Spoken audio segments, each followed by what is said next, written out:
ఇక్కడికి వచ్చి నేను భక్తి నేర్చుకుంటాను అనుకుంటేనే రండి, పర్లేదు. భక్తి నేను నేర్చుకుంటాను అనుకుంటే ఖచ్చితంగా మీకు ఆహ్వానం, మీకు తలుపులు తెరవబడి ఉంటాయి. ఖచ్చితంగా ఈరోజు నేను మీకు చెప్తున్నాను, జనాలను పోగేసుకోవడానికి దేవుని మందిరం కాదు. జనాలు ఎంతమంది వచ్చినా కూడా వాళ్ళ ప్రార్థన మీద మనసు పెట్టే వాళ్ళు అయితేనే మందిరంలోకి రావాలి. ఇది ఏ మందిరం చెప్పండి? ప్రార్థన. అందరూ చెప్పండి యవనస్తులు. ఎందుకోసం రావాలి ఇక్కడికి? మీరు కాదు, మీకు అర్థమైంది. ఇటువైపు మగబిడ్డలో చెప్పాలి, దేనికోసం రావాలి? ప్రార్థన కొరకు రావాలి. ప్రార్థన జీవితం మీకుంటే మీరు ఎక్కడికి వెళ్ళినా ఏం చేసినా ఫలిస్తారు. ఏం చేసినా కూడా మీరు సక్సెస్ అవుతారు. అంటే ప్రార్థించి చదువుకున్నారా, చదువులో సక్సెస్ అవుతారు. పని చేస్తున్నారా, పనిలో సక్సెస్ అవుతారు. వ్యవసాయం చేస్తున్నారా, వ్యవసాయంలో సక్సెస్ అవుతారు. వ్యాపారం చేస్తున్నారా, వ్యాపారంలో సక్సెస్ అవుతారు. అలాగే ప్రియులారా, జీవితంలో సక్సెస్ అనేది దీనికే ఆధారపడి ఉంది. కొంతమంది సక్సెస్ అవ్వరు, ఎందుకో తెలుసా? వచ్చి కూర్చుంటారు, నెమ్మదిగా ప్రార్థన విషయంలో మాత్రం ఆసక్తి చూపించరు. అలాంటి వాళ్ళకి నేను చెప్తున్నాను, పడడం లేవడం తప్ప ఎట్టి పరిస్థితుల్లో కూడా సక్సెస్ అవ్వలేరు. కాబట్టి ఈ విషయాన్ని ప్రేమతో గమనించాలని కోరుతూ ఉన్నాను. ఏమండి, నాకు అందరూ రావాలనే ఉంటుంది, అందరూ వినాలనే ఉంటుంది, కానీ అందరికీ ఉండాలి కదా. అందరూ అలా ఉంటే చెప్పాల్సిన అవసరం రాదు. పాస్టమ్మ గారు ఎప్పుడు నాకు చెప్తూ ఉంటారు, మీరు కరెక్షన్ చేయకండి, ఎక్కువ వాళ్ళు కొంచెం ఇబ్బంది పడుతున్నారని. కరెక్షన్స్ నేను చేయకపోతే నేను తప్పు చేసిన వాడిని అవుతాను. వచ్చే ఉద్దేశ్యం మంచిదే, కానీ ఆ ఉద్దేశ్యం సఫలం కావాలి. మనం అందరం కూడా ఏమవ్వాలంటే ఈ మందిరంలో ఉన్నటువంటి మనం మందిరాలుగా ఉండాలి. దేవునికి స్తోత్రం కలుగును గాక. ఈ మందిరం కదలని మందిరం, ఈ మందిరం కదులుతున్న మందిరం. ఈ మందిరం కదులుతుందా? మీరు వెళ్ళిన తర్వాత ఎక్కడ ఉంటుందా, లేకపోతే మీకు కూడా వచ్చేస్తుందా? రాదు. కానీ ఈ మందిరం కదులుతుంది. ఈ మందిరం ప్రతిష్ఠించబడింది. ప్రతిష్ఠించబడినప్పుడు దేని కొరకు ప్రతిష్ఠించబడింది? ఆడుకోవడానికే, కాలక్షేపం చేసుకోవడానికే, కౌరులు చెప్పుకోవడానికే ఏమండి? ఇలాగ ప్రతిష్ఠించబడిందా? ప్రతిష్ఠించబడడం అంటే ఇది దేవుని కొరకు అని ప్రతిష్ఠించబడింది. మనం కూడా ప్రతిష్ఠించబడ్డాం. ఎందుకొరకో తెలుసా? దేవుని కొరకు ప్రతిష్ఠించబడ్డాం. అందుకనే ఈ ఆలయాన్ని ఎలా ప్రతిష్ఠించామో ఈ ఆలయాన్ని కూడా మనం అలా ప్రతిష్ఠించుకోవాలి.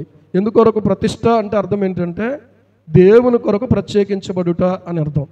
ప్రతిష్ఠ అంటే అర్థం ఏంటి? దేవుని కొరకు ప్రత్యేకించబడుట. అంటే ఇది ప్రత్యేకించబడింది కాబట్టి ఇక్కడ వేరే వ్యవహారాలకు ఏమీ ఉండకూడదు. ఏముండాలి అంటే ఇక్కడ ప్రార్థన, పాటలు, స్తుతి, కన్నీళ్లతో ప్రభు సన్నిధిలో హృదయాన్ని కుమ్మరించుకోవడం. అర్థమవుతుందా? దేవునితో మనం కలుసుకునే చోటిది, దేవుని యొద్ద నుండి జవాబు పొందే చోటిది. నువ్వు ఏ ప్రశ్నతో వచ్చావో, ఏ సమస్యతో వచ్చావో ఇక్కడ నీకు జవాబు దొరుకుతుంది. ఇది జవాబు దొరికే చోటు, ఇది నీ కన్నీళ్లు తొడవబడే చోటు, ఇది నిన్ను ధైర్యపరిచే చోటు. భయపడి ఇక్కడికి వస్తారు మనుషులు. మేమేం చెప్తామంటే, బాబు ఏం పర్లేదు, ఇలాంటి బలహీనతల్లో నుంచి దేవుడు ఎంతోమందిని స్వస్థపరిచాడు, లేవనెత్తాడు అనేటప్పటికల్లా వాళ్ళలో భయం ఉంటుందా? ఉండదు. ధైర్యపరచబడతారు. డాక్టర్ గారు చెప్పేసారండి వెళ్ళిపోతావని చెప్పి, లేకపోతే టైం అయిపోయింది ఇంకా 2 నెలలే బతుకుతావన్నారండి అని చెప్పి అని అన్నారు అనుకోండి. ఇక్కడికి వచ్చిన తర్వాత డాక్టర్ గారు నిన్ను సృష్టించలేదమ్మా, దేవుడే సృష్టించాడు నిన్ను. దేవుడు తన కృపను బట్టి నీకు ఆయుష్కాలాన్ని ఇవ్వగలడు. కానీ నీవు దేవుని సన్నిధికి క్రమంగా వచ్చి నీ పాపాలు దేవుడి దగ్గర ఒప్పుకుంటే నిన్ను మళ్ళీ తిరిగి దేవుడు జ్ఞాపకం చేసుకోగలడు అని చెప్పినప్పుడు లోబడిన వారు డాక్టర్ గారు చెప్పారు చనిపోతారని, కానీ ఈ రోజుకి యేసయ్య కృప వల్ల బతుకున్నారు. దేవునికి స్తోత్రం. అవునా కదా? అంత గొప్ప దేవుని మందిరంలో ప్రియులారా మనకు దొరకందేది లేదు. ఎన్నో సమస్యలు, వాటన్నిటికీ కూడా ఎక్కడా దొరకనంత పరిష్కారం ఇక్కడ దేవుడు చూపిస్తున్నాడు. కనుక ఈరోజు మీ జీవితాల్లో కళ్ళు మూసుకొని ప్రార్థన చేసిన తర్వాత ఎవరైతే దిగిపోయారో ఇప్పుడు చూస్తున్న వాళ్ళు ఖచ్చితంగా మీరు నాకు కనబడకుండా వెళ్ళొద్దు. వాళ్ళు మాత్రం ఖచ్చితంగా జవాబు చెప్పాలి నాకు, ఎందుకు దిగారు అనే విషయంలో. ఎందుకంటే మీ మేలు కోసమే ఈ క్రమశిక్షణ తప్ప నా కోసం కాదు. ప్రార్థన చేసుకుందాం. పరిశుద్ధుడైన మా తండ్రి, జీవాధిపతి అయినటువంటి మా దేవ, ఈ సమయమందు నీ సన్నిధిలోకి వచ్చాం. నిజంగా లోకాన్ని చూస్తే ఎక్కడ చూసినా రోగాల భయం, ఎక్కడ చూసినా అనేక రకాలైన సమస్యల వలయంలో చిక్కుకున్న పరిస్థితులు, నెమ్మది లేని పరిస్థితులనైనా, ఎక్కడికి వెళ్ళినా కూడా ఆదరణ దొరకని పరిస్థితి, భయముతో మనశ్శాంతి లేక కొంతమంది చచ్చిపోతున్నారు, భయముతో మా ప్రభువా మనశ్శాంతి లేక కొంతమంది డ్రగ్స్కి అడిక్ట్ అయిపోతున్నారు, భయముతో కొంతమంది మనశ్శాంతి లేక ముఖాలు మా ప్రభువా అయ్యా చూపించుకోలేక ఎక్కడెక్కడో చాటుమాటును బతుకుతున్నారు. ఇలాంటి స్థితిలో ఎవరైతే ఈ దినము నీ సన్నిధిలోకి వచ్చారో ప్రతి వారిని మీరు దీవించి వారి మీద మీ వెలుగు ప్రకాశింపచేయండి. వారికి కావలసిన ధైర్యాన్ని అనుగ్రహించండి, వారికి కావలసిన నెమ్మది అనుగ్రహించండి, వారికి కావలసిన పరిశుద్ధత అనుగ్రహించండి, వారికి కావలసిన విశ్వాసం అనుగ్రహించండి. మాకు కూడా ఈ దినము నూతనగా మా ప్రభు ఆశీర్వాదకరంగా చేయండి.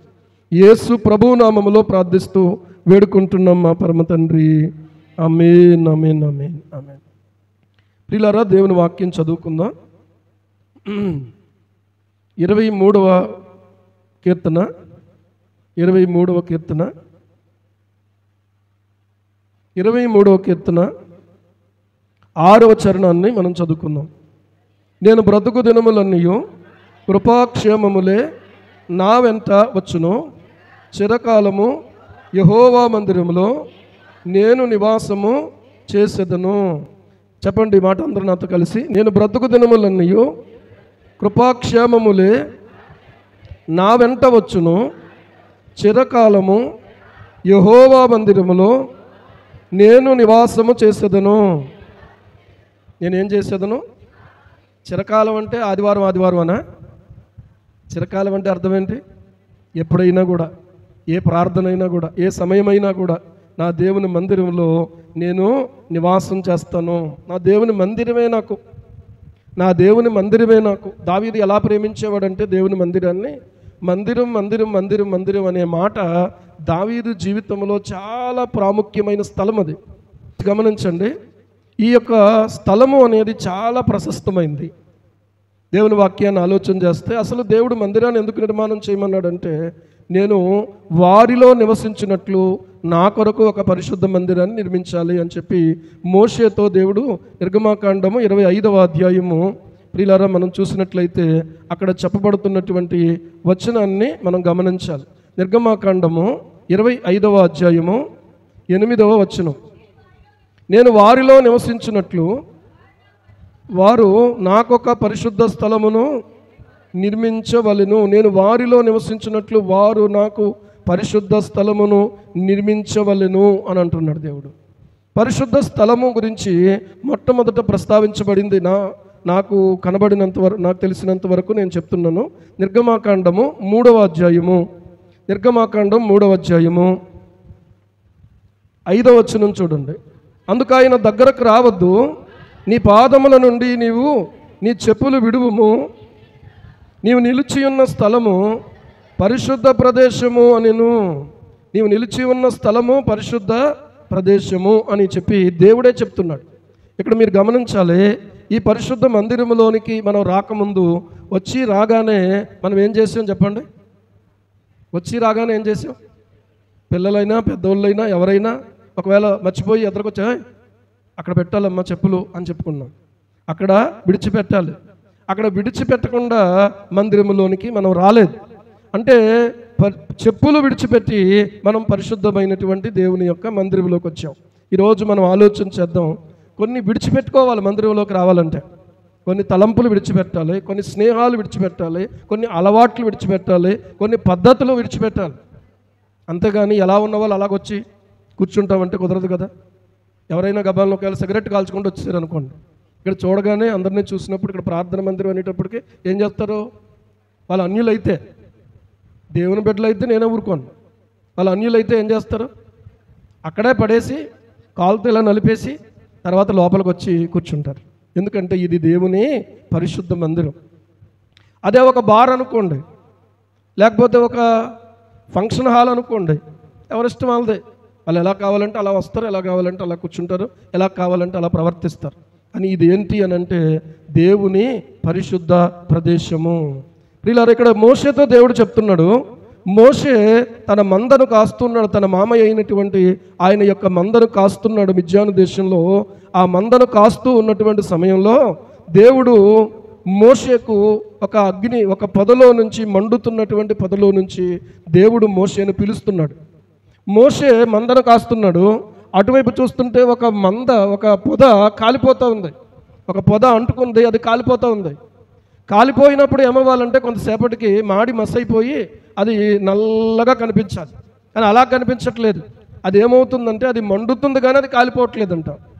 ఇది ఒక వింతగా కనబడతా ఉంది. చాలాసార్లు అరణ్యంలో చెట్లు అంటుకుంటాం, ఆ తర్వాత అవి మాడిపోయిన తర్వాత ఎలా ఉంటాయి? నల్లగా ఆ చెట్ల కొమ్మలు అవన్నీ కనబడుతూ ఉంటాయి.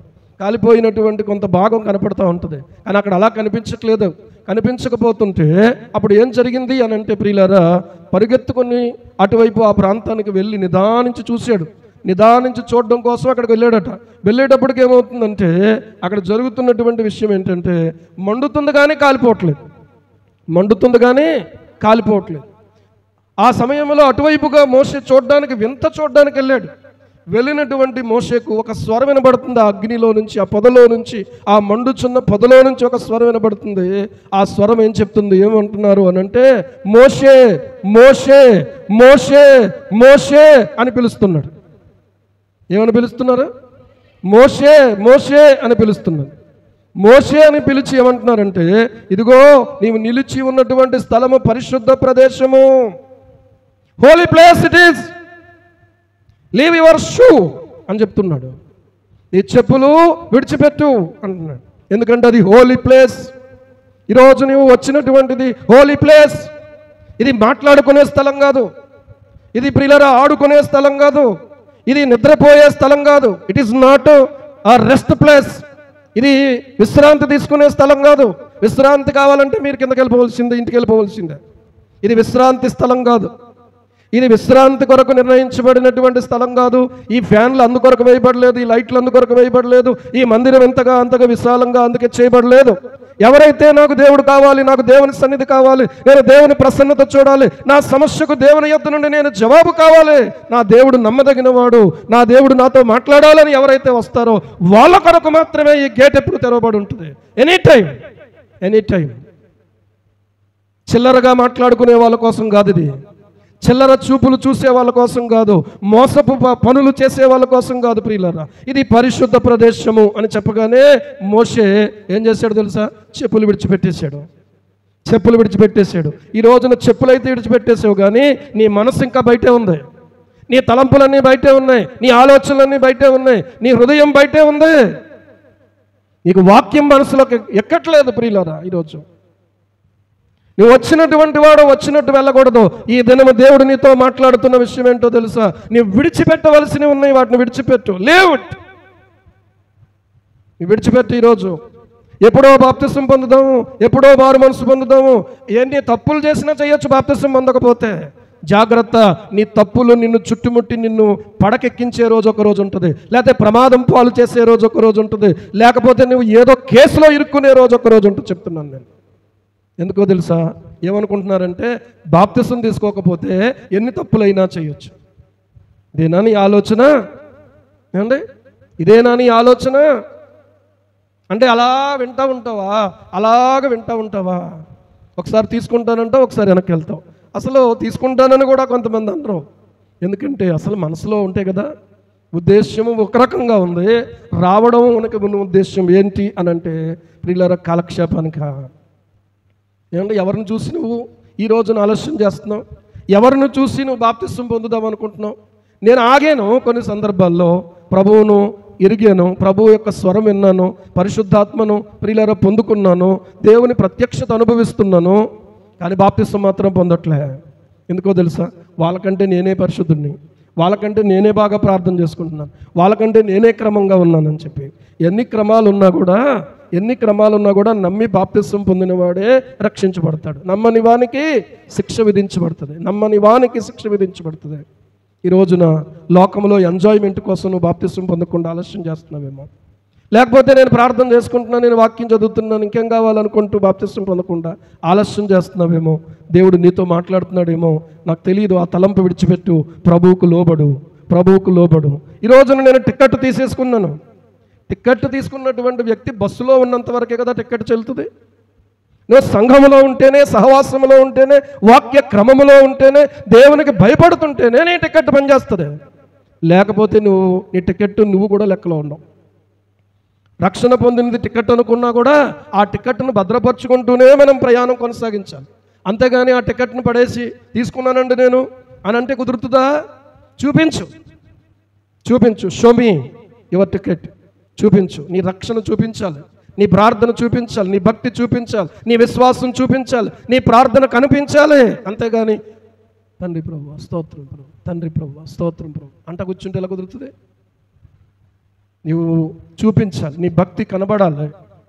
ఏమండి, తిమోతితో పౌలు గారు మాట్లాడుతూ ఏమంటున్నాడో తెలుసా? అపవిత్రములైన ముసలమ్మ ముచ్చటలను విసర్జించి అన్నాడు. దయచేసి తిమోతికి రాసిన మొదటి పత్రిక 4వ అధ్యాయం మీరు చూడండి ఒకసారి. అపవిత్రములైన 7వ వచనం, అపవిత్రములైన ముసలమ్మ ముచ్చటలను విసర్జించి దేవభక్తి విషయంలో నీకు నీవే సాధకము చేసుకొనుము అని అంటున్నాడు. నీవు దేవభక్తి విషయంలో సాధకం చేసుకోమని చెప్తే సరిపోదా? ఏమంటున్నాడు? అపవిత్రములైనటువంటి ముసలమ్మ ముచ్చటలను ఏం చేయండి? యవనస్తురాలారా మీరు విసర్జించండి అంటున్నాడు. కొంతమందికి ఏది తోచదనుకోండి, ఎవరితో ఒకరితోటి మాటలు మొదలెడతారు. రాజకీయమో, లేకపోతే కరోనా గురించో, లేకపోతే ఆ ఇంట్లో సంగతులు, ఈ ఇంట్లోనూ. ఏమండి, ఆ స్టీవెన్సన్ రాశాడు కదా ఆయన పాట, ఆ ఇంటి సంగతులన్నీ వచ్చు. మీకు పాట వచ్చు, కానీ అర్థం చేసుకుని దానికి నువ్వు దూరంగా ఉండమని కదా రాసిన పాట. ఏమండి, నవ్వుకుంటూ పాడమనా? అపవిత్రములైన ముసలమ్మ ముచ్చట్లు వాటిని విసర్జించు. నీ సమయాన్ని పాడు చేసి, నీ ఆలోచన పాడు చేసి, నీ యొక్క హృదయాన్ని పాడు చేసి, నీ చదువును పాడు చేసి, నీ కుటుంబ జీవితాన్ని పాడు చేసి. ఈ రోజున కొంతమంది పెళ్లి చేసుకున్నారు కానీ రోడ్ల మీద తిరుగుతున్నారు. నేను చెప్తున్నాను, నన్ను ఏమనుకోకండి. అసలు నేను ఉన్నదే ఇలాంటివి చెప్పడానికే. దేవునికి స్తోత్రం. అందుకనే ఒక్కొక్కసారి డైరెక్ట్గానే చెప్తూ ఉంటాను, ప్రసంగంలో చెప్తూ ఉంటాను. ఏమండి, ఆలోచన చెయ్యండి ప్రియులారా. భార్య భర్తలో పొద్దున్న నుంచి సాయంత్రం దాకా కష్టపడి వచ్చావు, నీకు రోడ్డు మీద పని ఏంటి? నీకు నువ్వేం చేయాలి? వచ్చినోడు ఇంట్లో భార్యతో కష్టం సుఖం మాట్లాడుకోవాలి, పిల్లలకి నీకు సహవాసం కావాలి, కుటుంబ ప్రార్థన చేసుకోవాలి. అసలు ఆలోచన ఏముంటుంది ఈరోజు? ఏమంటే, క్రైస్తవుడితో మాట్లాడుతున్నాను నేను, లోకస్తులతో కాదు. నువ్వు క్రైస్తవుడు అయితే నువ్వు ఈ పద్ధతి అనుసరించాలి. సాయంత్రం అయిందంటే అత్యవసరమైతే ప్రార్థన అయితే కుటుంబం అంతా వచ్చి ప్రార్థనలో కూర్చోవాలి. ఏమండి, ఏమ్మా ఆయన రాలేదేమ్మా అంటే వస్తానన్నారండి. బాబుకి ఫోటో తీసుకుని నేను సెల్లో పెట్టుకుని అలాగ దేవుణ్ణి ప్రార్థన చేసుకోవాలి. ప్రభువా ఈ బాబుని ఒకసారి దర్శించవా, ఈ బాబుని ఒకసారి దర్శించవా, ఈ అమ్మను ఒకసారి దర్శించవా. ఏమండి, మేము ఏం చేస్తాం మరి? ఏం చేయలేం కదా. కొడదామంటే కొట్టడానికి పర్మిషన్ లేదు. కొట్టినంత పని చేస్తున్నారు కదండి అన్నట్టు చూస్తున్నారు మీరు. అయినా కూడా మొండి తేరిపోయారు. ముండికి తిరిగినటువంటి పిల్లలట వాక్యంలో ఉంది. అలా ఉండకండి. హల్లెలూయా. నీ కుటుంబం బాగుంటే నీకే కదా మంచిది. ఈ రోజున అనారోగ్యాలకు కానీ, ఈ రోజున ప్రియులారా ఉన్నటువంటి సమస్యలకు కానీ కారణం ఇదే. నేను చెప్తున్నాను, కుటుంబం అంతా చక్కగా దేవునిలో ప్రియులారా ఆనందించగలిగితే నీకు అనారోగ్యాలే దూరంగా ఉంటాయి. దేవునికి మహిమ కలుగును గాక. ఏమండి, ఒంట్లో బాగాలేదనుకోండి, తీసుకెళ్తాం, మందులు ఏం చేస్తాం, ఇంటికి తీసుకొచ్చి పడేస్తాం అంతే. ఆ పడేసిన తర్వాత ఏమన్నా తెచ్చి పడేస్తామే. తిన్నావా లేదా, మందులు వేసుకున్నావా లేదా, ఏంటి తగ్గిందా లేదా, ఏమీ లేదు. అంతా మంది ఏంటంటే రోబోటిక్ ఫ్యామిలీస్ అయిపోయినాయి. రోబోటిక్ ఫ్యామిలీస్ అంటే తెలుసా? రోబో అంటే అవసరానికి ఉపయోగపడుతుంది అంతే. భావాలు పంచుకోవడానికి ఏముండదు. ఏమండి, భావాలు పంచుకోవడానికి ఏముండదు. అలా జీవించడానికి దేవుడు మనల్ని కుటుంబాలకు ఏర్పాటు చేయలేదు. దేవునితో ప్రియులారా మొదట ఉండాలి. తర్వాత నీ భర్తతో, లేకపోతే నీ భార్యతో, పెళ్ళి అవ్వకపోతే ఫ్రెండ్స్తో కాదు, తల్లిదండ్రులతోటి, అన్నదమ్ములు, అక్క చెల్లెళ్ళు, వీళ్ళు మళ్ళీ ఎవరెవరో ఎక్కడెక్కడికో షిఫ్ట్ అయిపోతారు. ఎవరో ఒకరికొకరికి సంబంధాలు ఉంటాయా? ఉండవు. ఈ సంబంధం ఉన్నప్పుడే, ఈ అవకాశం ఉన్నప్పుడే ఈ సర్కిల్ని మనం సరిగా ఉపయోగించుకోవాలి. విసర్జించు, దానివల్ల ఉపయోగం లేదు నీకు. ఏమండి, వీళ్ళని విసర్జించేసి అవతల వాళ్ళకి కావాలనుకుంటున్నారు. ఆ తర్వాత వాళ్ళు విసర్జించేసిన తర్వాత అప్పుడు మన దగ్గరికి వస్తారు వీళ్ళు. అర్థమైందా? అప్పుడు పాడతారు ఏంటో తెలుసా? హృదయారణ్యములో నే కృంగిన సమయములో వినిపించుచున్నది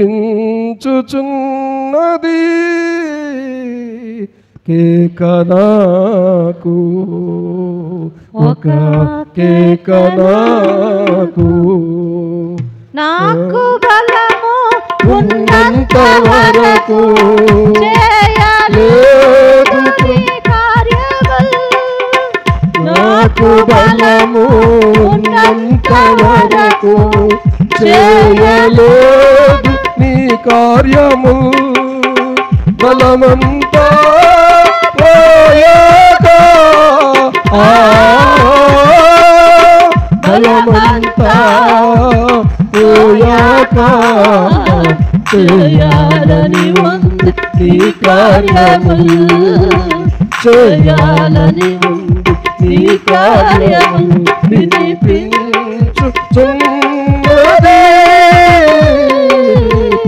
ఏకనాకు ఒక ఏకనాకు అదే యేసుకేక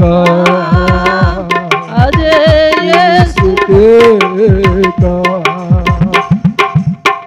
హల్లెలూయా. ఆలోచన చేయండి. బలమున్నంత వరకు నేను చెయ్యలేదు నీ కార్యాలు, బలమంతా పోయాక ఇప్పుడు చెయ్యాలని ఉంది. ఎక్కడ చేయగలం? ఎక్కడ చేయగలం? ఏడుస్తాము, దుఃఖపడతాం, బాధపడతాం, అయ్యో అని చెప్పి. ఆ పరిస్థితి నీకు రాకూడదంటే ముందు నీ ఇంటి వారితో నువ్వు ఫ్రెండ్షిప్ చేయటం నేర్చుకోవాలి. ముందు నీ మేలు కోరే వాళ్ళతో నువ్వు ఫ్రెండ్షిప్ చేసుకోవాలి. ముందు నీ యొక్క క్షేమం కోరే వాళ్ళతో నువ్వు ఫ్రెండ్షిప్ చేయాలి. అసలు ఫ్రెండ్ అంటే స్నేహితుడని. ఇంగ్లీష్లో ఫ్రెండ్, తెలుగులో స్నేహితుడు. ఆ పదంలోనే ఉంది కదా. ఏంటది? నువ్వు బాగా చదువుకోవాలని కోరుకునేవాడు, నువ్వు మంచి స్థితిలో కనబడాలని కోరుకునేవాడు, నీవు ఆరోగ్యంగా ఉండాలని కోరుకునేవాడు, నీకు కష్టం రాకూడదని కోరుకునేవాడు, ఏమండి నీవు బాగుండాలని కోరుకునేవాడు కదా స్నేహితుడు అంటే. ఈ రోజున అర్థం ఏముంది? ఎవడ ఫోన్ చేస్తే ఆడే స్నేహితుడు, ఎవడ చాట్ చేస్తే ఆడే స్నేహితుడు, ఏమండి. అందుకని ఈ రోజున నిజ జీవితంలో ఫ్రెండ్స్ కాదు, ఫేస్బుక్లో ఫ్రెండ్స్ ఎక్కువైపోతున్నారు, వాట్సాప్లో ఫ్రెండ్స్ ఎక్కువైపోతున్నారు. టైం ఉండట్లేదు, ఎందుకంటే ఇలాంటి వ్యవహారాలు ఎక్కువైపోతున్నాయి. కాబట్టి దయచేసి నేను చెప్తున్నాను, అక్కడ చెప్పులు విడిచిపెట్టి వచ్చినట్టు ఈరోజు ఈ తలంపులు, ఈ ఆలోచనలు, ఈ చెడు స్నేహాలు, లేకపోతే నిన్ను పాడు చేసే స్నేహాలు, నీ తల్లిదండ్రుల మీద నీకు ఆ యొక్క విరోధ భావాన్ని పెంచే స్నేహాలు ఏవైతే ఉన్నాయో, నీ చదువు పాడు చేసే స్నేహాలు ఏవైతే ఉన్నాయో, నీకంటూ ఒక స్టాండ్ అనేది నీకు రాకుండా చేసే స్నేహాలు ఏవైతే ఉన్నాయో, ప్రియులారా, పెద్దల నుంచి పిల్లవాళ్ళ నుంచి పెద్దోళ్ళ వరకు కూడా ఫ్రెండ్స్ ఉన్నారు మీకు, ఏమండి. చిన్నోళ్ళ నుంచి పెద్దోళ్ళ వరకు ఫ్రెండ్స్ ఉన్నారు. ఆఖరికి మా జాయ్ బాబుకి కూడా ఫ్రెండ్స్ ఉన్నారు. ఆడ వయసు ఎంత? అంతకంటే చిన్న వయసు నుంచి ఆడికి ఫ్రెండ్స్ ఉన్నారు.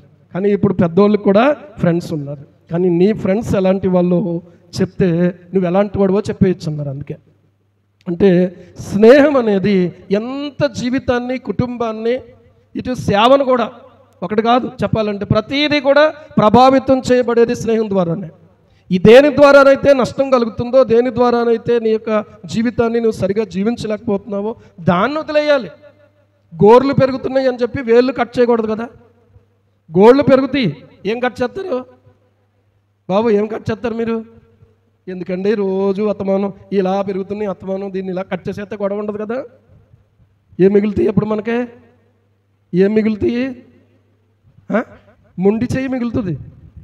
అర్థమైందా? నువ్వేం కట్ చేయాలంటే గోర్లు కట్ చేయాలి, అంతేనా? ఎవరైనా ఏమన్నా వేరే కట్ చేస్తారు? ఏమన్నా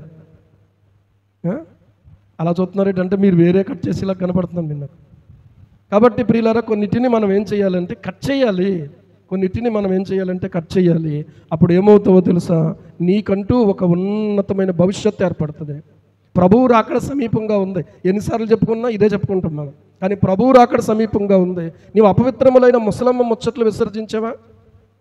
దేవభక్తి యందు నీకు నీవే సాధకం చేసుకుంటున్నావా? నీకు నువ్వే చేసుకోవాలి. ఇది ఇంకొకళ్ళు ఎవరో నీకు చేయరు, ఎవరికి వాళ్ళే చేసుకోవాలి. ఇది ఎవరికి వాళ్ళే చేసుకోవాలి. నాకు కారు నేర్పించారు ఒక మాస్టర్, డ్రైవరు, ఆ డ్రైవింగ్ స్కూల్లో. నేర్పించిన తర్వాత ఇలాగే బాగుంది అనుకున్నాను. ఆయనే గేర్ వేసేస్తున్నాడు, ఆయనే క్లచ్ చేసేస్తున్నాడు, ఆయనే కంట్రోల్ చేసేస్తున్నాడు. ఇప్పుడు నన్ను సీట్లో కూర్చోమన్నాడు. ఇప్పుడు ఏమవుతుంది? ఇప్పుడు నేనేం చేయాలి? నేనే చూసుకోవాలి. చూసుకోవడం సరిగ్గా చూసుకోకపోతే వెళ్ళిపోయి ఒకసారి పాల క్యానోడికి పెట్టేసాను. అదేంటండి బాబు పాస్టర్ గారు, ఇప్పుడు ఆ పాల క్యానోడు ఊరుకుంటాడా మిమ్మల్ని అన్నాడు. అలాగా చిన్న చిన్న తప్పిదాలు జరిగినాయి. ఆ తర్వాత ఇప్పుడు ఏ పాల క్యానోడికి పెట్టకుండా సరిగ్గా రోడ్లో డ్రైవ్ చేయడానికి దేవుడు సహాయం చేస్తున్నాడు. దేవునికి స్తోత్రం. ఇప్పుడు కూడా అలాగే పెట్టేసి వెనకాల ఎల్లని పెట్టుకుంటే ఎప్పటికీ ఎల్లే మన జీవితం. ఎల్లని పెట్టుకుంటే ఎవడో మన వెనకాల వచ్చేవాడికి అర్థమవుతుంది ఏంటంటే ఓహో ఇప్పుడే నేర్చుకుంటున్నాడు. కానీ ఎప్పుడూ ఎల్లా ఉంటుందా? ఎప్పుడూ ఎల్లేనా? కాదు. మనం డ్రైవింగ్ లైసెన్స్కి వెళ్తే వీళ్ళ ఫస్ట్ ఏం చేస్తారంటే లెర్నర్ లైసెన్స్ అని ఉంటుంది. ఏ లైసెన్స్ అది? Learner licence. అంటే నేర్చుకునేటువంటి టైం అన్నమాట ఇది. కాబట్టి కొంచెం అటు ఇటు వెళ్తుంటాం, స్లో చేస్తుంటాం, ఏమంటే పెద్ద ట్రాఫిక్ అయితే తప్పించుకోలేము, ఇవన్నీ ఉంటాయి. కానీ కొంతకాలం అయిన తర్వాత దాని టైం అయిపోద్ది. ఇంకెప్పుడు లెర్నర్ లైసెన్స్ దగ్గర జాగ్రత్తగా ఎవరికైనా డాష్ ఇచ్చినా పర్లేదు, ఎవరైనా సరే వాళ్ళు అర్థం చేసుకుని వాళ్ళు వెళ్ళిపోతారులే అనుకుంటే కుదరదు. ప్రియులారా, ఏం చేయాలి తెలుసా? ఆ లెర్నింగ్ టైం అయిపోయిన తర్వాత నీకు నువ్వే ఏం చేయాలంటే డ్రైవ్ చేసుకుంటూ జాగ్రత్తగా రోడ్డు మీద ప్రయాణం చేయాలి. అర్థమవుతుందా? ఒకసారి స్పీడ్ బ్రేకర్ దగ్గరికి వచ్చి ఆగిపోయింది బండి. అదేంటండి, ఇలా కాదు, ఇలా స్లో చేసి ఇలా గేర్ మార్చి అప్పుడు మీరు స్పీడ్ బ్రేకర్ దాటాలి. రివర్స్ చేసే దగ్గర రివర్స్ వచ్చేది కాదు నాకు. ఏమండి, నేర్చుకోవడమే కాదు, ఎప్పుడు కూడా నీ వంతులో నువ్వేం చేయాలి తెలుసా? మళ్ళీ తిరిగి ఆ రోల్ ప్లే చేయాలి. దేవునికి స్తోత్రం కలుగును గాక. హల్లెలూయా. అలాగే నువ్వు భక్తి విషయంలో సాధకం చెయ్యాలి. మోకాళ్ళు నొప్పులు వస్తే కళ్ళు ముయ్యడానికి అంత ఎక్కువగా కష్టంగానే ఉంటుంది, ఇబ్బందిగానే ఉంటుంది. కానీ ముయ్యి కళ్ళు ముయ్యడం నేర్చుకో. దేవునికి స్తోత్రం కలుగును గాక. మోకరించు సాధకం చెయ్యంతే ఆటోమేటిక్గా నువ్వేం చేస్తావు తెలుసా? నిలువు మోకాళ్ళ మీద నిలవబడి దేవునికి ప్రార్థన చేసేటువంటి ప్రార్థనాపరుడు అవుతావు. నిన్ను చూసి సాతానుడు వణికేటువంటి భక్తి నువ్వు చేయగలుగుతావు. ఎప్పుడూ కూడా నేర్చుకోకుండా రాదండి. అలాగని నేర్చుకుంటూ మనం ఆ స్థాయిని మనం అధిగమించేవారిగా ఉండాలి. విడిచిపెట్టాలంతే. నువ్వు ఎవరినైనా విడిచిపెట్టాలంతే. నీ భక్తికి అడ్డొస్తున్నప్పుడు, నీ విశ్వాసానికి అడ్డొస్తున్నప్పుడు, నీ ప్రార్థనకు అడ్డొస్తున్నప్పుడు, నీవు దేవునితో చేసే సహవాసానికి అడ్డొస్తున్నప్పుడు నువ్వు ఎప్పుడు ఎలీషా అవుతావు, నువ్వు ఎప్పుడు యెహోషువ అవుతావు, నువ్వు ఎప్పుడు తిమోతి అవుతావు? ఏమండి, నీకంటూ ఏముండాలంటే కొన్ని విడిచిపెట్టుకోవాలి. పనులు పక్కన పెట్టాలి, ప్రార్థన వెతకాలి దేవుని కొరకు. దేవునికి మహిమ కలుగును గాక. చదువుకుంటూనే నేను భక్తి చేశాను. ఏహే అంటే గేదెలు వెనకాల కాదు. అర్థమైందా? నేను చదువుకున్న పిల్లలకు చెప్తున్నాను, అదేం తప్పు పని ఏం కాదు. ఒక ఆయన గేదెలు మేపుకుంటూ వ్యవసాయ పని చేసుకుంటూ ఆయన 2వ తరగతో 3వ తరగతో చదివాడు. బైబిల్లో ఉన్న ప్రతి గ్రంథాన్ని గురించి ఒక పుస్తకం రాశాడు. దేవునికి స్తోత్రం. ఆయన పేరు రాజారావు గారు అనే దైవజనుడు. అర్థమవుతుందా? పొలానికి వెళ్ళి నీరు కట్టరా అనేవాడంట ఆ యజమాని. నీరు కట్టడానికి వెళ్ళి ఆ బాట తీసి అక్కడ నీటి దగ్గర గట్టు దగ్గర మోకరించి ప్రార్థన చేసేవాడట ఆ టైంకి వస్తలో. దేవునికి స్తోత్రం. అర్థమవుతుందా? ఆ గేదెలు మేపడానికి వెళ్ళి అవి మేస్తూ ఉన్నటువంటి సమయంలో కొంత సమయం మోకరించి ప్రార్థన చేసేవాడట, కొంత సమయం బైబిల్ తెరిచి వాక్యం చదివేవాడట. ఏమంటే మనసుంటే మార్గం ఉంటుంది. ఖచ్చితంగా మనసుంటే మార్గం ఉంటుంది. అసలు మనసు అనేది ఉంటే మార్గం ఆటోమేటిక్గా ఉంటుంది. ఈ రోజున వయసు అయిపోయినటువంటి పరిస్థితిలో కూడా భక్తికి అది ఆటంకం కాదు. యవ్వన వయసు కూడా భక్తికి ఆటంకం కాదు. కుటుంబ జీవితం భక్తికి ఆటంకం కాదు. ప్రియులారా, ఈ రోజున నువ్వు ఏ పని చేసుకున్నది భక్తికి ఆటంకం కాదు. అడ్డు పెట్టుకుంటున్నాం అంతే మనం. ఏమండి, దేవుని మందిరపు పనికి ఒక వెండితోనూ బంగారుతోనూ నూలుతోనూ కూడా పనిచేయగలిగినటువంటి వాడు ఒకడు అవసరమయ్యాడు. ఆ అవసరమైనటువంటి ఆ పనివాడిని నా కొరకు పంపించమని తూరు రాజు అయిన హీరాముకు సొలొమోను మహారాజు లెటర్ రాశాడు. ఆ లెటర్ రాస్తే ప్రియులారా అక్కడ అతని యొక్క అవసరం ఏర్పడింది. అతన్ని పంపించాడు. దేవునికి స్తోత్రం కలుగును గాక. హల్లెలూయా. ఏ పని నీవు చేయగలవో ఆ పని దేవుని కొరకు అవసరమైన పని అయ్యింది. ఆ పని ఇక్కడ కూడా అవసరమే. కొంతమంది పరిచర్య చేస్తామని చెప్పి మాట ఇచ్చారు. కొంతమంది పరిచర్య చేస్తామని చెప్పి పరిచర్య చేస్తున్నారు, కానీ క్రమంగా చేయట్లేదు. జాగ్రత్త సుమా. నువ్వు పరిచర్య క్రమంగా చేయకపోతే లెక్క చెప్పుకోవాలి నువ్వు దేవునికి. నీ పని నువ్వు అలాగే చేస్తున్నావా? ఏమండి, అలా చేయలేని పక్షంలో ఏం చేయాలంటే అమ్మా నేను చేయలేకపోతున్నానండి, ఇంకొకళ్ళు ఎవరికైనా ఇచ్చేయండి అని చెప్పాలి. అంతేగాని ఏమంటే నేను వదలను నేను రాను అన్నట్టుగా ఉంటే ఎలా కుదురుతుంది? నేను వదలను నేను రాను అంటే నేను ఎప్పటికైనా నేను వచ్చేదాకా అంతే సంగతి. నేను వచ్చిన తర్వాతనే నేను చేస్తాను. ఏమండి, అలా కుదురుతుందా? దేవుని యొక్క మందిరం అలా కుదురుతుందా? కుదరదు. ఎవరికి వాళ్ళకు ఒక శ్రద్ధ ఉండాలి. ఎవరికి వారికే ప్రియులరా విడిచిపెట్టుకోవాలి. కొన్ని ఇక్కడ పని చేయడానికి ఒకవేళ నీకు ఏదైనా ఆటంకం ఉంటే అది విడిచిపెట్టుకో. ఇక్కడ ఈ పని భాగ్యం. దేవునికి స్తోత్రం కలుగును గాక. ఆ భాగ్యం నేను మోసాను, నేను అనుభవించాను, నేను దాన్ని సంతరించుకున్నాను ప్రియులారా. ఈరోజు నేను దేవుని ముందు ఈ మాట అబద్ధం ఆడకుండా నిజమే చెప్తున్నాను. నాకు సాక్షులు చాలామంది ఉన్నారు. ఎందుకంటే నేను తుడిచింది వాళ్ళు చూశారు, నేను చేపలు ఎత్తడం వాళ్ళు చూశారు, నేను చేసినటువంటి పరిచర్య వాళ్ళు చూశారు. ఇంటర్మీడియట్ చదువుతున్నప్పుడే, డిగ్రీ చదువుతున్నప్పుడే ఇవన్నీ చేశాను. ఏమండి ఇప్పుడంటే టెంట్లు తెచ్చేసేస్తున్నారు. అప్పుడు ఏం చేసేవారు తెలుసా? కర్రలు మోసుకుని, కర్రలు రాట్లు వేయాలి. ముందు రాట్లు వేసిన తర్వాత అడ్డకర్రలు ఉంటాయి, నిలువు కర్రలు ఉంటాయి. ఏమండి ఇవన్నీ కూడా మొయ్యాలి. ఆ అరపేస్తారు ముందు పందిరి వేసిన తర్వాత తాటాకులు తేవాలి. ఆ తాటాకులకు వడపలు కావాలి. ఆ వడపలో ప్రియులారా ఒక్కొక్కటి ఏదేది అవసరమో అవన్నీ టన్నుల కొద్దీ తీసుకుని వెళ్ళి అక్కడ పెట్టాలి. ఒకరిని కాదు, నేను చేస్తా, చాలామంది ఉన్నారు అక్కడ. దేవునికి స్తోత్రం. అక్కడ ఎవరైతే చేశారో ఇప్పుడు వాళ్ళందరూ సేవకులు అయిపోయారు. దేవునికి మహిమ కలుగునుగా. అర్థమవుతుందా? ఎవరైతే చేశారో వాళ్ళందరూ సేవకులు. ఇప్పుడు ఎందుకు ఈ మాట చెప్తున్నానంటే, దేవుడు మనకిచ్చినటువంటి పనిని నమ్మకంగా చేయటం నేర్చుకోవాలి, క్రమంగా చేయటం నేర్చుకోవాలి. ప్రార్థన అని చెప్పి 7 ప్రార్థనని మొదలుపెట్టాం. ఏమండి 7 ప్రార్థనకు వస్తున్నారా? రాకపోతే ఏం చేయాలి? ఆ బాధ్యత కలిగినటువంటి వ్యక్తులుగా మేము ఈ సమయం అయితే ఇలాగ ఇబ్బంది అవుతుందండి అని ఏదైనా చెప్పుకుని దానికి తగినటువంటి పరిష్కారం చూసుకోవాలి. ప్రియులారా, ఒకటే దేవభక్తి యందు నీకు నీవే సాధకం మాత్రం చేసుకోవాలి. ప్రభువు రాకడ సమీపంగా ఉంది. ఇప్పుడు కూడా ఇంకా మనం ఇలాంటివే మాట్లాడుకోవాల్సిన పరిస్థితిలో ఉన్నాం ఈరోజు. దయచేసి పరిశుద్ధాత్ముడు దుఃఖపడుతున్నాడు. నువ్వు అనుకుంటున్నావు నా బిడ్డ వింటలేదు, ఎంత చెప్పినా కూడా ఆ యొక్క ఫోన్ అట్టుకుని వదులుతలేదు, లేకపోతే ఇదిగో ఈ పని చేయమంటే ఆ పని చేయట్లేదు అనుకుంటున్నావు. కానీ దేవుడు నీ నుంచి చూస్తున్నది ఏంటో తెలుసా? నేను చెప్పిన పని నువ్వు చేయట్లేదని ఆయన చూస్తున్నాడు. నీకు దుఃఖం కలుగుతుంది కదా నీ బిడ్డలను చూసి, నిన్ను చూసి నీ దేవునికి దుఃఖం కలుగుతుంది. సువార్త చెప్పగలవు కానీ నోరు తెరిచి సువార్త చెప్పలేకపోతున్నావు. ప్రార్థించగలవు కానీ ప్రార్థించలేకపోతున్నావు. ప్రియులారా, ఈరోజు ఆలోచన చెయ్యండి. పనికి పరిమితం అయిపోతున్నాం. ఈ రోజున సువార్త అంటే కూడా సువార్తలోకి రాలేకపోయిన పరిస్థితిలో మనం ఉన్నాం. సువార్త అంటే అందరూ కలిసి చేసేది సువార్తే, వ్యక్తిగతంగా మనం చేసేది కూడా సువార్తే. ప్రభు కోసం ఒక సాక్షి జీవితాన్ని కలిగి ఉండాలి. ఒక మంచి తీర్మానం కలిగినటువంటి వాళ్ళుగా మనం ఉండాలి. ఈరోజు ఆలోచన చేసుకోండి. ప్రభువు మనల్ని ప్రేమిస్తున్నాడు కనుకనే ఈరోజు మళ్ళీ తిరిగి ఆయన సన్నిధిలోకి మనల్ని రావడానికి అవకాశం ఇచ్చాడు. నీకు ఒకవేళ అలవాట్లు ఉన్నాయా? ఆ అలవాట్లు విడిచిపెట్టుకోవాలి. అలవాట్లు ఏం చేయాలి? విడిచిపెట్టాలి. విడిచిపెట్టి నువ్వేం చేయాలి తెలుసా? ఆయన వాక్యం పట్టుకోవాలి, ఆయన పాదాలు పట్టుకోవాలి. అలవాట్లు విడిచిపెట్టాలి. యేసు ప్రభువుతో సహవాసం చేయడం అలవాటుగా చేసుకోవాలి. వాక్యంలో ఉన్నటువంటి అలవాటు ఏదైతే ఉందో అది మంచి అలవాటు. ఇక్కడ దావీదు ఏమంటున్నాడు తెలుసా? చిరకాలము యెహోవా మందిరములో నేను నివాసము చేసేదను. ఏం చేస్తాను అక్కడ?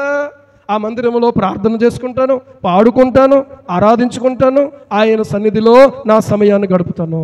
ఇంకొక మాట కూడా ఆలోచన చేస్తే దావీదు యొక్క హృదయాభిలాషను మనం చూసినట్లయితే, ప్రియులారా, నా జీవిత కాలమంతయు నేను యెహోవా మందిరములో నివసింపగోరుతున్నాను అంటాడు. 27వ కీర్తన 4వ చరణం చూడండి. 27వ కీర్తన 4వ చరణం. 27వ కీర్తన 4వ చరణం అమ్మ. యెహోవా యొద్ద ఒక వరం అడిగి తిని దానిని నేను వెదకుచున్నాను. యెహోవా ప్రసన్నతను చూచుటకును ఆయన ఆలయములో ధ్యానించుటకును నా జీవితకాలమంతయు నేను యెహోవా మందిరములో నివసింపగోరుచున్నాను. అసలు అక్కడే ఉండిపోవాలనిపిస్తుంది నాకు. అర్థమవుతుందా? ఎందుకట బాగా పడుకోవడానికి ఫ్యాన్లు ఉంటాయనా? బాగా పడుకోవడానికి ఫ్యాన్లు ఉంటాయనా? ఎందుకని? అక్కడ చూడండి ఏమంటున్నాడో, కొంచెం మనసు పెడదాం. యెహోవా ప్రసన్నతను చూచుటకును. ఎవరు? ఈ దేవుని ప్రసన్నత నేను చూడాలి. అందుకోసం ఆయన ఆలయములో ధ్యానించుటకు. ఏమండి? నా జీవితకాలం అంతయు నేను యెహోవా మందిరములో నివసింపగోరుచున్నాను. హల్లెలూయా. నేను నా జీవితకాలం అంతా యెహోవా మందిరములో నివసింపగోరుచున్నాను. ఇంగ్లీష్లో ఏమని ఉంటుందంటే లైఫ్ లాంగ్ అని ఉంటుంది. అంటే నా జీవితంలో ఉన్న ప్రతి సమయం కూడా అనుకూలత ఉన్నప్పుడల్లా. గొర్రెలు కాసుకునేవాడు మళ్ళీ దేవుని మందిరానికి వాళ్ళు అప్పుడు ఏటేటా వెళ్ళేవాళ్ళు. దేవుని మందిరానికి మొక్కుబడులు అర్పించుకునేవాళ్ళు, ఆ మందిరంలో గడిపేవాళ్ళు. అర్పించినటువంటి దాని యొక్క మాంసాన్ని కొంత యాజకుడు తీసుకుంటాడు. అందులో శ్రేష్టమైన భాగాలు యాజకుడికి ఇవ్వాలి. అర్థమవుతుందా? అందులో మిగిలినటువంటి ఆ మాంసం ఏదైతే యాజకుడు వీళ్ళకి అప్పగిస్తాడో దాన్ని వండుకొని అక్కడే తిని అక్కడ వారు దేవుని సన్నిధిని గడపాలి. ఇశ్రాయేలీయులకు దేవుడిచ్చిన కట్టడ.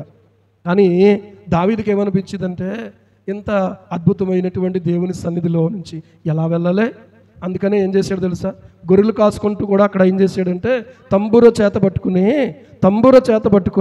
స్తుతించడం ప్రారంభించాడు. హల్లెలూయా, హల్లెలూయా. దేవుని స్తుతించుడి, ఎల్లప్పుడు దేవుని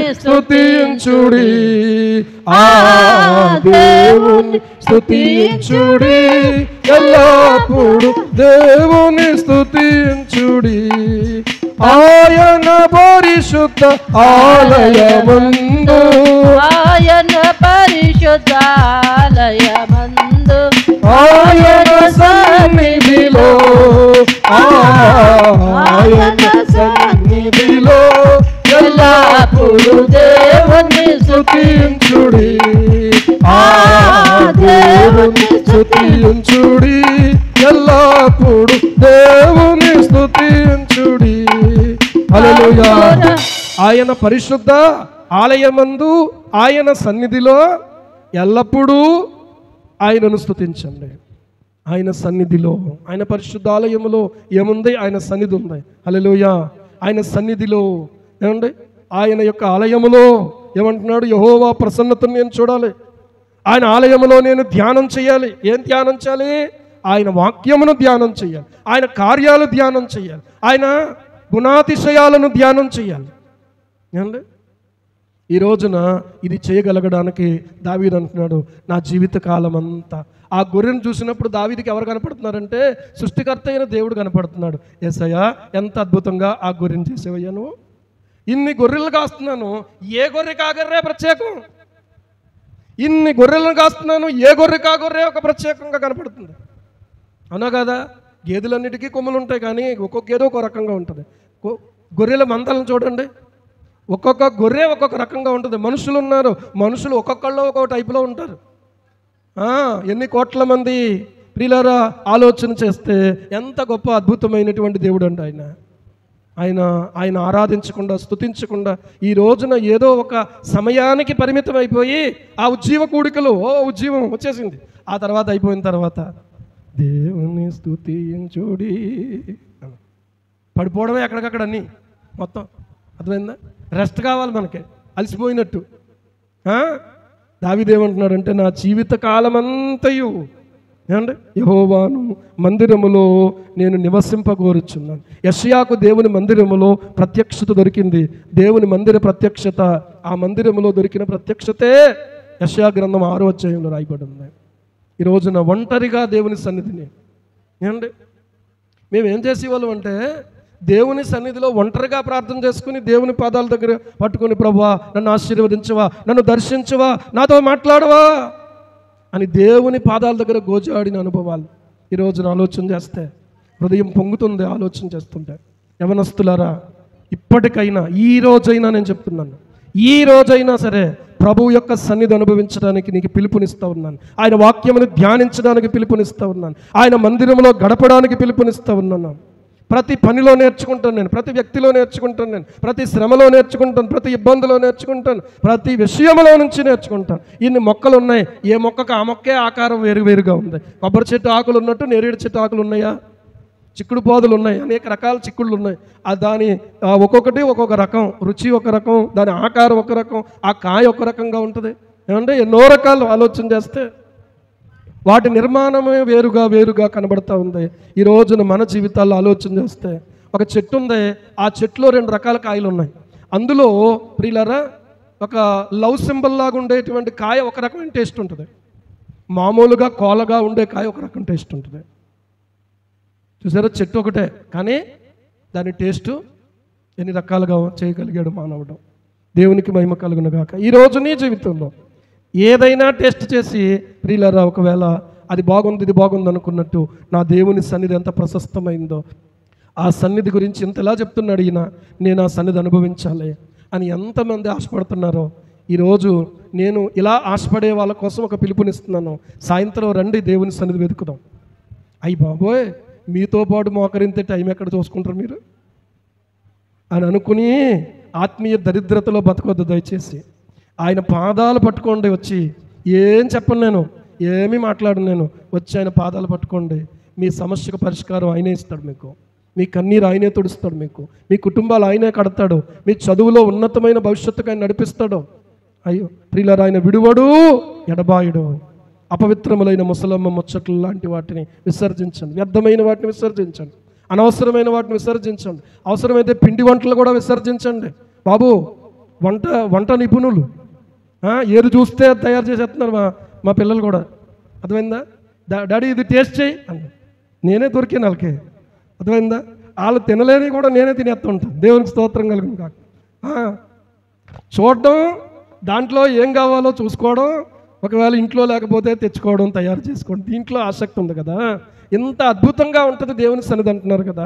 ఆ సన్నిధి ఏంటో నేను అనుభవించాలనుకుంటున్నాను అన్న వాళ్ళు ఒకసారి మీ చేతులు ఎత్తి చూపిస్తే చూసి దేవుని స్తుతించాలనుకుంటున్నాను. ఇలాగా ఒకళ్ళని చూసి ఒకళ్ళు, సీన్ ఎత్తాడా, గణేష్ ఎత్తాడా, అక్కడ సుభాష్ ఎత్తాడు, అక్కడ సుభాష్ని చూసి అక్కడ వెనకాల ఇంకొకళ్ళు, ఒక టీం మొత్తానికి ఎత్తారు. కాబట్టి దేవునికి స్తోత్రం. ఇప్పుడు ఏం అనుభవించడానికి ఎత్తారు మీరు? ఏం అనుభవించడానికి ఎత్తారు అంటే ఇప్పుడు ఏం చేయాలి మీరు? సన్నిధి అనుభవించాలంటే అమృత రెస్టారెంట్లో బిర్యానీ తినాలంటే అక్కడికి వెళ్ళాలి. ఇప్పుడు దేవుని సన్నిధిలో, ఆయన సన్నిధిలో ఉన్నటువంటి ఆనందాన్ని అనుభవించాలంటే ఎక్కడికి రావాలి? ఆయన సన్నిధిలోకి రావాలి. మరి చెయ్యెత్తిన వాళ్ళు అందరూ రావడానికి సిద్ధమేనా? అయిపోయింది. శివయ్య గారు ఏమంటారంటే, పాస్టర్ గారు అండి, సాయంత్రం అయ్యేటప్పటికి బండి డ్రైవ్ చేయడం చాలా కష్టంగా ఉంది. ఒకవేళ నీకు అదే అయితే నేనే బండి ఇచ్చి పంపుతాను మనిషిని, రా. దేవునికి స్తోత్రం అండి. ఒకటే ఏంటంటే ప్రియులారా, మనకు నచ్చింది అనుకోండి, ఖచ్చితంగా దాన్ని ఎలాగోలాగా పొందుకోవాలనుకుంటాం. మనకు నచ్చలేదు అనుకోండి, మనకి అవసరమే, ఆలోచనే, ఆసక్తే ఉండదు. ఈరోజు నేను చెప్తున్న భక్తి అంతా కూడా యవ్వన కాలంలో ప్రభు పాదాల దగ్గర కూర్చొని నేర్చుకున్నదే, పుస్తకాలు చదివి నేర్చుకున్నది కాదు, యూట్యూబ్లో ప్రసంగాలు విని నేర్చుకున్నది కాదు. ఇప్పుడు వచ్చింది యూట్యూబ్, అప్పుడెక్కడ ఉంది యూట్యూబ్ అండి? నిజంగా దేవునికి స్తోత్రం. ఎందుకంటే అవన్నీ అప్పుడు లేవు. అప్పుడు ఉంటే ఎలాగున్నాం మళ్ళీ? ఇప్పుడు ప్రసాద్ ఉన్నాడు, ఎప్పుడు వస్తున్నాడో ఎప్పుడు వెళ్ళిపోతున్నాడో కనపడతలేదు నాకు, అయ్యాక కనబడు. గమనించండి ప్రియులారా, మన జీవితం శ్రేష్టమైనదిగా మలిచేవాడు మన జీవితాన్ని మనకిచ్చినటువంటి దేవుడు మాత్రమే తప్ప ఎవ్వరూ మలచలేరు. ఏమండి? ఆయనే మలచగలిగిన వాడు. కనుక మన జీవితాన్ని మళ్ళీ తిరిగి ఆయన చేతుల్లో అప్పగిపుకుందాం. ప్రార్థన చేసుకుందాం. పరిశుద్ధుడా, స్తోత్రం స్తోత్రం స్తోత్రం స్తోత్రం స్తోత్రం. అందరూ చేతులు ఎత్తండి. ఎవరు అటు ఇటు తిరిగి చూడొద్దు, ఎవరు కిందకి దిగి వెళ్ళొద్దు. మీరు మజ్జిగల గురించి కంగారు పడొద్దు. ఇప్పుడు ఉన్న వాళ్ళకి ఇక్కడ ఇచ్చిన మజ్జిగ చాలు, తర్వాత ఇద్దాం ఒకవేళ అవసరమైతే. ప్రార్థన ప్రార్థన ప్రార్థన. చేతులెత్తండి. దేవుని సన్నిధి అనుభవించాలి. ఈ రోజు నుంచి ప్రభువా, నా ఇంటిలో, ఈ రోజు నుంచి నా కుటుంబంలో, ఈ రోజు నుంచి నా మందిరంలోనైనా నీ సన్నిధి నేను అనుభవించాలి ప్రభువా. అలాగున నాకు సహాయం చేయి నాయనా. ఏ ప్రార్థన అనుభవాన్ని నేను దూరం చేసుకోకుండా దయచేసి నువ్వు నాకు సహాయం చేయి ప్రభువా. చిరకాలము యెహోవా మందిరములో నేను నివాసము చేయుదును అని చెప్పినటువంటి, నివాసము చేసేదను అని చెప్పినటువంటి దావీదు గారి యొక్క అనుభవాన్ని మా జీవితాల్లో మేము సొంతం చేసుకోవాలి ప్రభువా, సొంతము చేసుకోవాలి ప్రభువా. సహాయము చేయండి, సహాయము చేయండి. సొంతమైపోవాలి నా యేసుకు, మిళితమైపోవాలి నా యేసుతో, సొంతమై మిళితమై యేసుతో ఏకమై, సొంతమై యేసుతో ఏకమై ఎగిరి వెళ్ళిపోవాలి నా రాజుతో, ఎగిరి వెళ్ళిపోవాలి నా రాజుతో, ఎగిరి వెళ్ళిపోవాలి నా రాజుతో,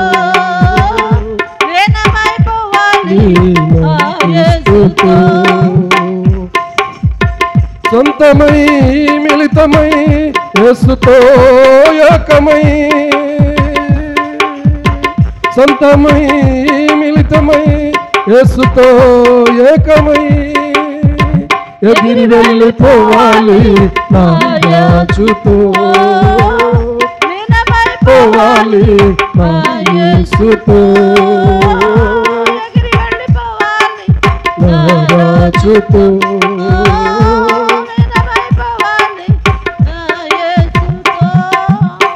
ప్రార్థన చేసుకుందాం. ప్రభువా, దయచేసి లీనమైన జీవితం, దయచేసి మిళితమైన జీవితం, దయచేసి నిన్ను ఆరాధించి నిన్ను స్తుతించి నీలో ఆనందించే జీవితం నాకు దయచేయి ప్రభువా. దయచేసి నన్ను జ్ఞాపకం చేసుకో ప్రభువా. దయచేసి మే మాసం చివరి ఆదివారానికి మేము వచ్చేసాం ప్రభువా. దయచేసి మీరు కనికరించండి, కనికరించండి, కనికరించండి నాయన. ఒక్కొక్కరి మీద నీ ఆత్మచేత ప్రభువా నీవు ప్రత్యేకముగానైనా వారిని మా ప్రభువా నీవు తాకమని అడుగుతున్నాను ప్రభువా. నీ ఆత్మచేత మా ప్రభు వారిని సంధించమని అడుగుతున్నాను ప్రభువా. హల్లెలూయా, హల్లెలూయా, హల్లెలూయా. పొందనిమ్ము నీ ఆత్మను మా తండ్రి, పొందనిమ్ము నీ యొక్క ఆత్మానుభవాన్ని ప్రభువా, పొందనిమ్ము ఆత్మానందాన్ని మా తండ్రి, పొందనిమ్ము ఆత్మశక్తిని ప్రభువా, మీరు సహాయం చేయండి. పరిశుద్ధుడా, మీరు కనికరించండి. అనవసరమైనటువంటి వ్యర్థమైనటువంటి వాటిని విసర్జించి, ఎలాగైతే చెప్పులు విడిచిపెట్టి నీ మందిరంలోనికి వచ్చామో, విడిచిపెట్టి నీ సన్నిధిలోనైనా ఆనందించడానికి, విడిచిపెట్టి నీతో సహవాసం చేయడానికి, విడిచిపెట్టి నీతో నీ ప్రసన్నతను చూడడానికి, విడిచిపెట్టి నీ వాక్యమును ధ్యానించడానికి, విడిచిపెట్టి నీ పనిని చేపట్టడానికి, విడిచిపెట్టి నీ కొరకు జీవించడానికి నీ కృపతో మా ప్రభువా మమ్మల్ని అందరినీ బలపరచమని యేసు ప్రభు నామములో ప్రార్థిస్తున్నాం మా పరమ తండ్రి. ఆమేన్, ఆమేన్, ఆమేన్.